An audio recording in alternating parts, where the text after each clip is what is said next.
ሩታና ጽጌ በሌሊቱ ከቻሳ ብለዋል። እንደዚህ እምር ድምቅ ብለው ፍክት ብለው መጥተዋል ማለት ነው። እንግዲህ ልዕልቷ ጨረቃዋ ጎልታ ትታያለች። የማንም ድምቀት የሆነችው እንዲህ ጽጌ ጡትሽ ምን ነው ሸዋ ወደ ታች ወደቀ እኮ። ገደፍ አድርገው እንጂ ቀሚሱን ከፍ አድርገው። ኧረ ነውር ነው።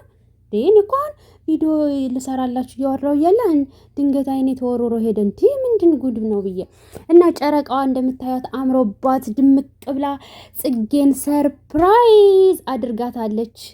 ኧረ እንዲ ሻማ ሁሉ አብርተው ምናምን ርችት ራሱ በቃ አልቀረም ማለት ነው። ቀመምም ላደርግበት እንጂ እና ወዶችዬ ጽጌን በነገራችን ላይ እንደዚህ አድርገው በዚህ መልኩ እነ ሩታ ሰርፕራይዝ ብለው አስደስተዋታል። ያስደሰቷት ምክንያት ደግሞ ነገ ምንድነው የጽጌ ሙዚቃ ሊለቀቅ ነው።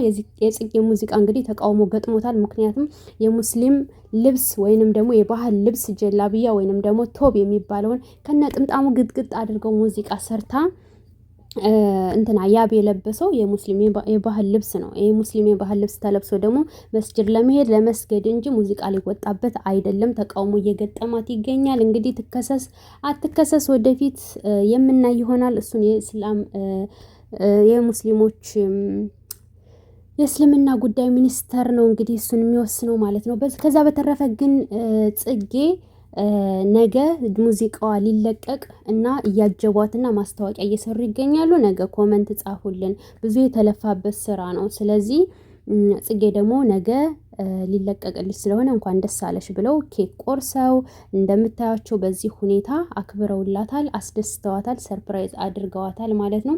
ጽጌ እንግዲህ ከብዙ ወንድ ጋር ሰርታለሽ ማስታወቂያ ከብዙ ሰው ጋር እባካችሁ በግድ ኑ ማስታወቂያ እንስራ እያለች እየጎተተች እያመጣች ራሱ ነው ወንዶችን ማስታወቂያ አብራቸው ስትቀረጽ ስትሰራ የነበረው ማለት ነው። ጽጌ እንግዲህ በቅርቡ ተቃውሞ ገጥሟት ነበረ በሆነ ጉዳይ ቪዲዮም ሰርችላችሁ ነበረ። አሁን ደግሞ በዚህ ጉዳይም ገጥሟታል። እሷም ደግሞ ማስታወቂያ በመስራት ተጠምዳለች እና ኮመንት ጻፉልኝ ምናምን እያለች ትገኛለች። ለወደፊቱ ግን ጽጌ ጥንቃቄ አድርጊ። ለእውቅና ብለሽ ለምን ብለሽ የሙስሊም የባህል ልብስም ይሆን የክርስትና የባህል ልብስም ይሆን አንቺ ብቻ አይደለሽም። እስጢፋኖስም ከዚህ በፊት ሞክሮታል።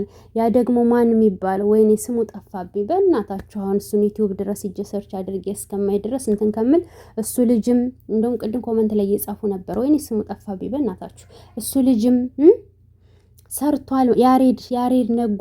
አዎ ያሬድ ነጉ መሰለኝ ስሙ ባልሰሰት ማለት እሱም እንደዛ ሰርቷል። ስለዚህ ሃይማኖት ጋር የተገናኘ ነገር አትስሩ። ለመፈመስ ብላችሁ ሃይማኖት ጋር የተገናኘ ነገር ምንም ነገር አታድርጉ። ገና እይታ እንዲኖረው ብላችሁ ከህዝብ ጋር ያገናኛችኋል።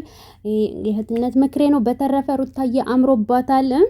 የእህቷ ድምቀት ማለት ነው። ባለፈው ቲክቶክ ላይ ማስታወቂያ ከኤፍሬም ጋር ሰርታላታለች። አሁን ደግሞ ስራዬንም ብላ ቤቷ ሄዳ ሰርፕራይዝ አድርጋታለች ማለት ነው። ኦ ማይ ጋድ!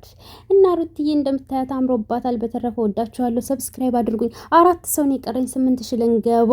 እንደው 4 ሰዎች ሰብስክራይብ አድርጋችሁ 8000 ፈጣሪ የልባችሁ መሻት ይሙላላችሁ። እስካሁንም ስታደርጉኝ የነበራችሁ ስታበረታቱኝ የነበራችሁ ፈጣሪ የልባችሁ መሻት ሞልቶላችሁ በሰላም ለሀገራችሁ ያብቃችሁ። ሁሌም ደስተኛ ሆኖልኝ እወዳችኋለሁ። በቀጣይ ቪዲዮ እንገናኝ።